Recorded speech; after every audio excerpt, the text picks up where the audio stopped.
Every truly successful game has its own kind of culture. Counter-Strike, Battlefield, Call of Duty, they all have such a completely distinct vibe, even though none of them get everything objectively right. And at some points, Battlefield suddenly stopped being Battlefield, Call of Duty suddenly stopped being Call of Duty, but Counter-Strike is still Counter-Strike. What exactly happened to these massively successful games with real cultural weight in gaming that made them barely relevant anymore? Why has the AAA market started to feel like everything is just standing still? Or more specifically, why does the same old game suddenly stop feeling like the same old game?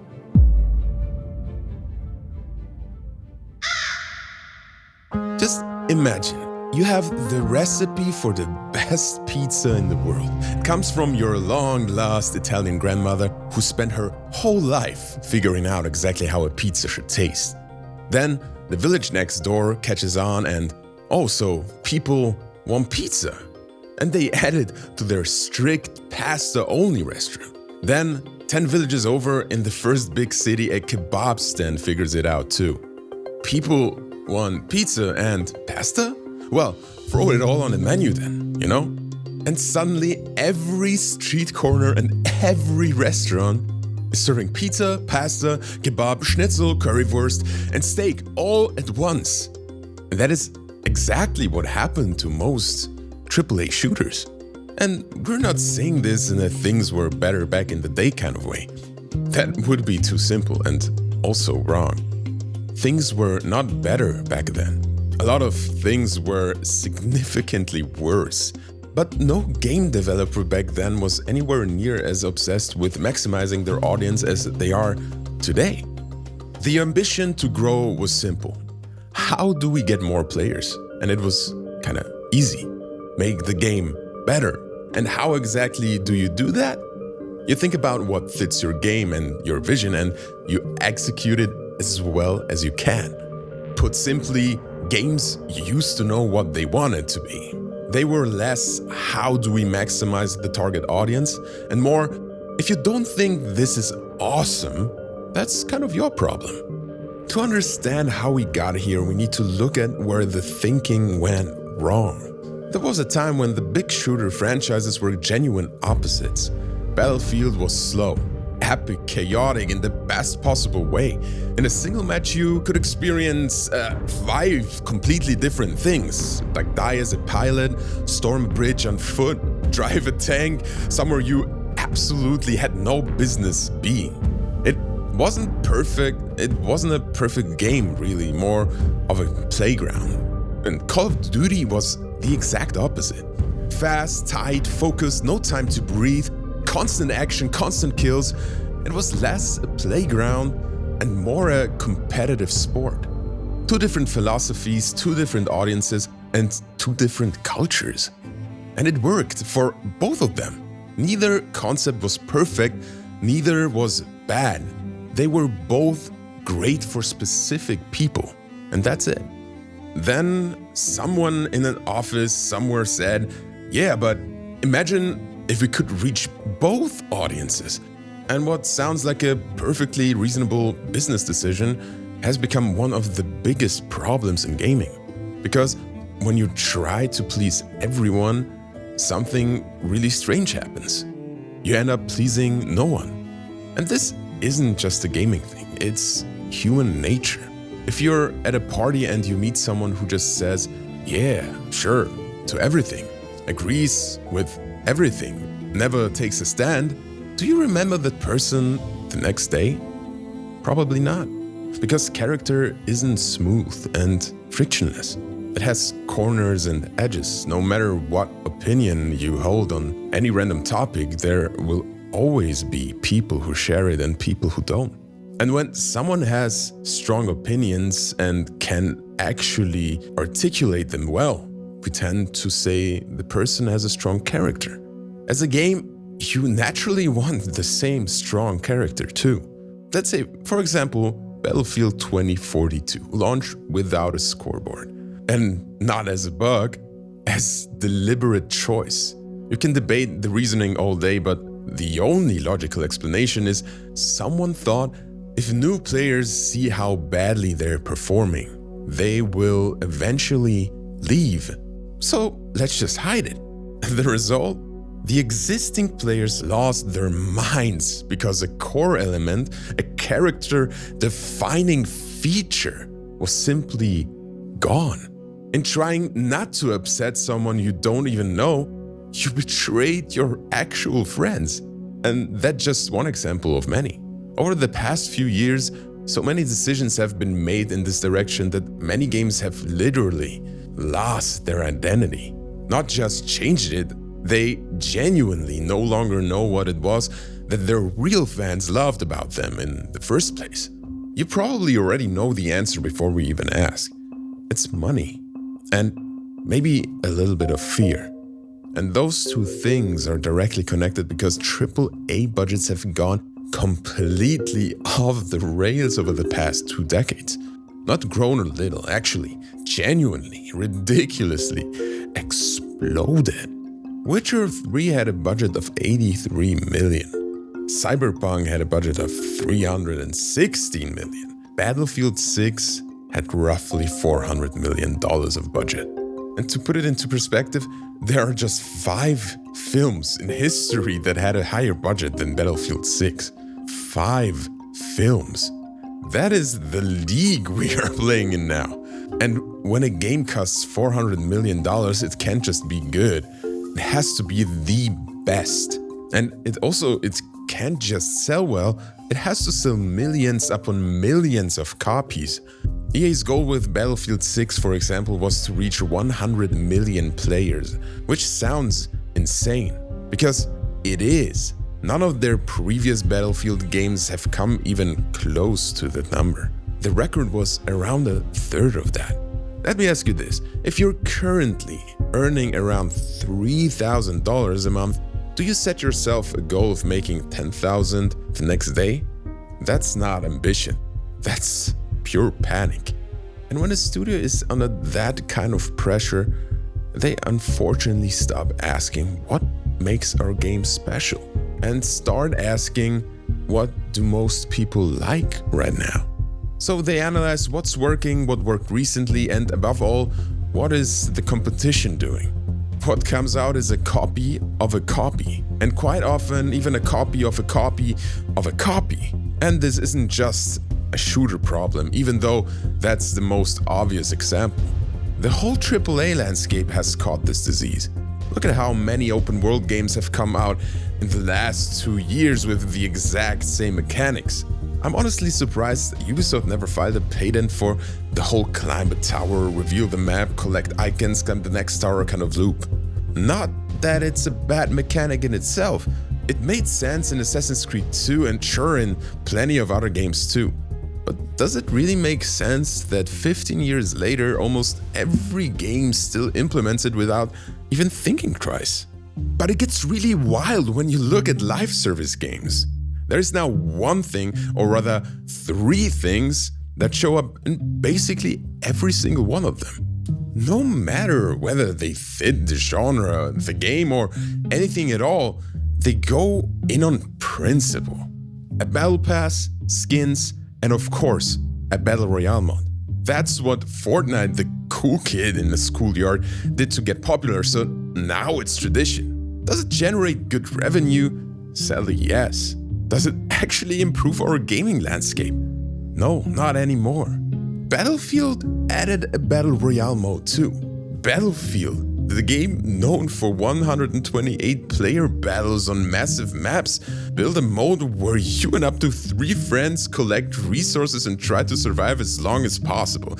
That has about as much to do with Battlefield as a chess tournament has to do with boxing. Some of you are thinking, so what? As long as it's fun, what's the problem? And there's some truth to that. But that's not the real issue. The real issue is that when you start diluting your core product to pull in new people, you end up losing both groups in the long run. The new players might come in through your Battle Royale mode, look around for a bit, but when the hype is over, and the hype is always over eventually, they will leave. And the old players, They feel like visitors in their own home. It feels unfamiliar. They don't want to stay. In the short term, the whole "I want to appeal to everyone" strategy seems to work brilliantly. Battlefield 6 had an insane launch, 747,000 concurrent players on Steam. One of the biggest launches in gaming history. 7 million copies sold in 3 days. That's not a small number, that's a historic number. But if you look past the hype, which almost nobody does, 6 months later, 50,000 daily players. That's 6.7% that stayed after the launch window. We don't know how many refunds there were either, which is actually fine for a Battlefield game, but not for a $400 million Battlefield game. And it's not exactly a mystery why. And this brings us to maybe the most important point. Why do some games hold on to their players when others don't? And Counter-Strike has existed for 25 years, not because it chased every trend, but because it did the exact opposite. It stayed Counter-Strike. Okay, yeah, slightly updated, technically modernized, but its soul, the thing that makes it a Counter-Strike, has never been touched. And even though the changes from one Counter-Strike version to the next were barely noticeable to a casual observer, at least, the fanbase debated every single one of them over and over again. Like every tiny change sparks controversy in Counter-Strike. Why? Because the player base has been incredibly loyal for years. They know this game inside and out, and they love it. Or take Minecraft, for example. Consistently on every bestseller chart for over 15 years. You got blocks in a world and you can do whatever you want. And that's the whole concept. And it still works today. The difference between those games and what's going wrong right now comes down to this. Minecraft and Counter-Strike know what they are. They never ask, how do we appeal to Fortnite players? They ask, and this will bother some people, but it's just true, how do we make our own players happy? That's the difference between 25 years of consistent success and 6 months of hype. We should give the other side a fair look here, because it would be unfair not to.